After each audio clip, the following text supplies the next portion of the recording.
మరొక ట్వీట్ బాలకృష్ణ నందమూరి బాలకృష్ణ చేసిన ట్వీట్ చూస్తున్నాం. నటుడు తలుచుకుంటే చరిత్రను తిరగరాయగలడని తమిళనాట ఎంజీఆర్ గారు, తెలుగునాట మా నాన్నగారు, తెలుగు జాతి అన్నగారు నందమూరి తారక రామారావు గారు నిరూపించారు. మళ్ళీ ఆ ప్రభంజనాన్ని స్ఫురణకు తెచ్చినటువంటి సోదరుడు విజయ్ని అభినందిస్తున్నాను.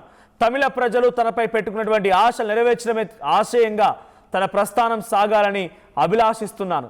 అదేవిధంగా పశ్చిమ బెంగాల్, అస్సోం, పుదుచ్చేరిలో విజయం సాధించినటువంటి బీజేపీ, ఎన్డీఏ కూటమి పార్టీలకు కూడా శుభాకాంక్షలు అన్నారు ఆయన. మోదీజీ, అమిత్ షా జీలకు సారథ్యంలోనే నూతన భారత నిర్మాణం సాధ్యమని నమ్ముతూ వారికి నా విజయాభినందనలు అని చెప్పి ఆయన ట్వీట్ చేశారు. ఫస్ట్ లైన్ చూడండి.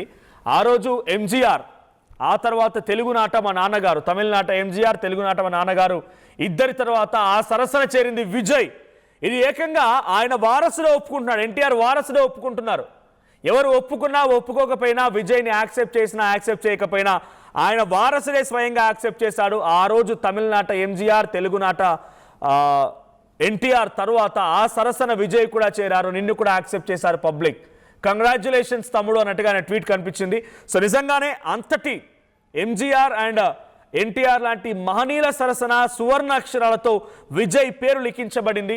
ఇది అందరినీ ఆశ్చర్యపరిచింది. నాకైతే లిటరల్లీ ఇది డెఫినెట్గా ఒక ఎయిత్ వండర్లా అనిపిస్తోంది. విజయ్ అంత అద్భుతమైనటువంటి రిజల్ట్ సాధించడం, అందరి ఒక అంచనాలను తలకిందులు చేసి ఆయన ఈ స్థాయిలో విజయాన్ని రాణించడం అనేది చాలా గొప్ప విషయం.